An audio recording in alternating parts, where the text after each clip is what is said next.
ನಮ್ಮ ಸ್ಕ್ರೀನಿನ ಬಲಭಾಗದಲ್ಲಿ Pakistani ರಾವಲ್ಪಿಂಡಿಯಲ್ಲಿನ cricket stadium ನೋಡ್ತಾ ಇದ್ದೀವಿ.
ಆಪರೇಷನ್ ಸಿಂಧೂರ ನಡೆಸಿದ ನಂತರ ಬ್ರೀಫಿಂಗ್ನಲ್ಲಿ ಭಾರತ ಸ್ಪಷ್ಟವಾಗಿ ಹೇಳ್ತು,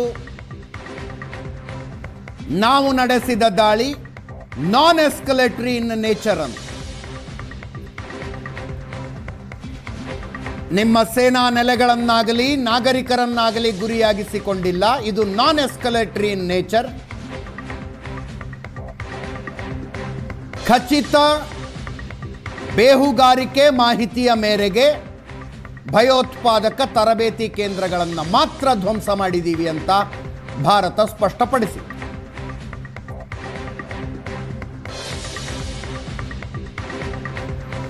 ಆದರೂ ಪಾಕಿಸ್ತಾನ ಭಾರತದ ಸೇನಾ ನೆಲೆಗಳನ್ನು ಗುರಿಯಾಗಿಸಿಕೊಂಡು ಕ್ಷಿಪಣಿ ಹಾರಿಸಿದಾಗ ಭಾರತ ಕೂಡ ಅದೇ ಭಾಷೆಯಲ್ಲಿ ಪ್ರತ್ಯುತ್ತರ ಕೊಟ್ಟಿದೆ.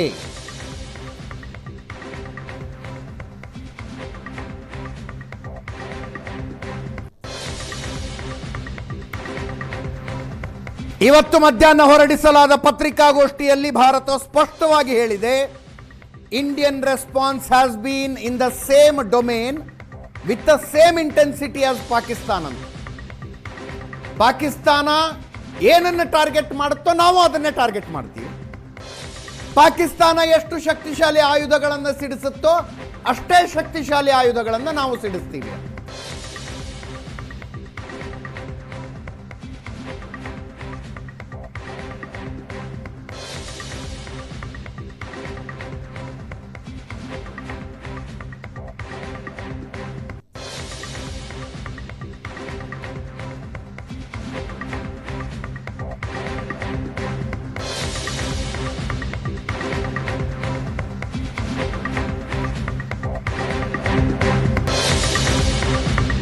ಇವತ್ತು ಬೆಳಗ್ಗೆ 11 ಗಂಟೆಗೆ ನಡೆದ ಸರ್ವ ಪಕ್ಷಗಳ ಸಭೆಯಲ್ಲಿ ರಾಜನಾಥ್ ಸಿಂಗ್ ಅವರು ಹೇಳಿದ್ರು, ಆಪರೇಷನ್ ಸಿಂಧೂರ ಇನ್ನೂ ಮುಗಿದಿಲ್ಲ. ಅದಾದ ಕೆಲವೇ ನಿಮಿಷಗಳ ನಂತರ ಸುದ್ದಿ ಬಂತು, ಆಪರೇಷನ್ ಸಿಂಧೂರ 2.0 ಶುರುವಾಗಿದೆ.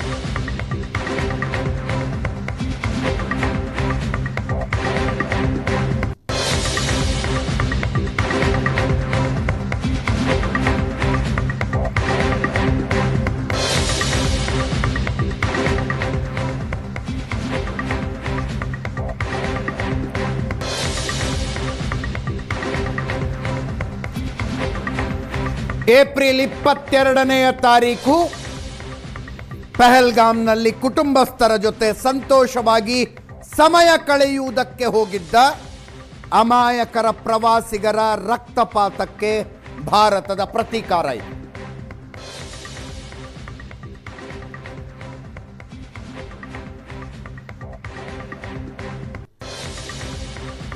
ನಮ್ಮ ನಾಗರಿಕರ ಮಾರಣ ಹೋಮಕ್ಕೆ ಉತ್ತರ ಕೊಡ್ತೀವಿ ಅನ್ನುವ ಸಂದೇಶ ಇಡೀ ಪ್ರಪಂಚಕ್ಕೆ.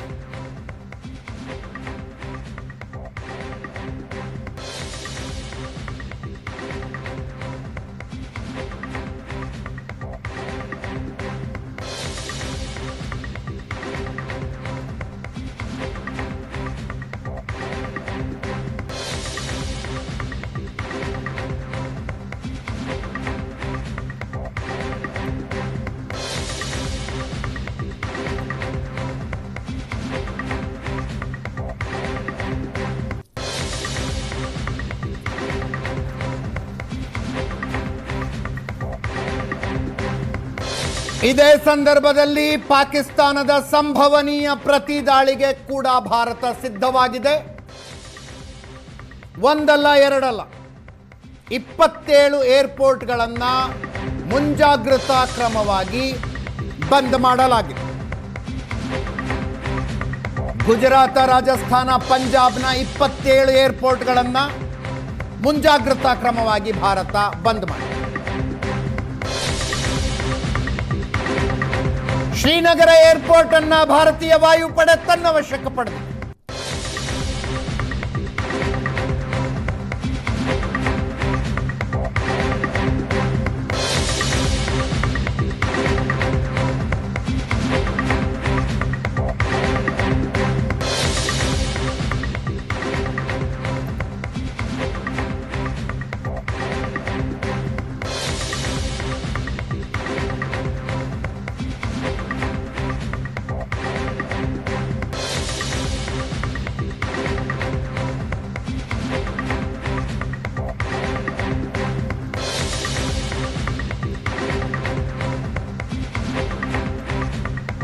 ಪಾಕಿಸ್ತಾನದ ಗಡಿಗೆ ತಾಗಿಕೊಂಡಿರುವ ರಾಜ್ಯಗಳ ಏರ್ಪೋರ್ಟ್ 27 ಏರ್ಪೋರ್ಟ್ಗಳನ್ನು ಬಂದ್ ಮಾಡಿದೆ. ಶ್ರೀನಗರ ಏರ್ಪೋರ್ಟ್ ಅಂತೂ ಇಂಡಿಯನ್ ಏರ್ ಫೋರ್ಸ್ ತನ್ನ ವಶಕ್ಕೆ ಪಡೆದಿದೆ, ನಮ್ಮ ಬಳಕೆಗೆ ಬೇಕು. ಒಂದು ಸಣ್ಣ ಬ್ರೇಕ್ನ ಸಮಯ. ಬ್ರೇಕ್ ಆದಮೇಲೆ ಇನ್ನೇನು ಶುರುವಾಗತ್ತೆ ವಿದೇಶಾಂಗ ಇಲಾಖೆಯ ಪತ್ರಿಕಾಗೋಷ್ಠಿ. ವಿಕ್ರಮ್ ಮಿಸ್ರಿ ಮಾತಾಡ್ತಾರೆ ಅಂತಿತ್ತು. ಈಗ ನೋಡಿದ್ರೆ ರಕ್ಷಣಾ ಇಲಾಖೆ ಮತ್ತು ವಿದೇಶಾಂಗ ಇಲಾಖೆಯ ಜಂಟಿ ಪತ್ರಿಕಾಗೋಷ್ಠಿ ನೆನ್ನೆಯ ರೀತಿಯಲ್ಲೇ ಆಗಬಹುದು. ಸೋಫಿಯಾ ಖುರೇಶಿ ಮತ್ತು ವ್ಯೋಮಾ ಸಿಂಗ್ ಕೂಡ ಬರ್ತಾರ ಅಥವಾ ಬೇರೆ ಯಾರಾದರೂ ಪತ್ರಿಕಾಗೋಷ್ಠಿಗೆ ಬರ್ತಾರ, ನೋಡೋಣ.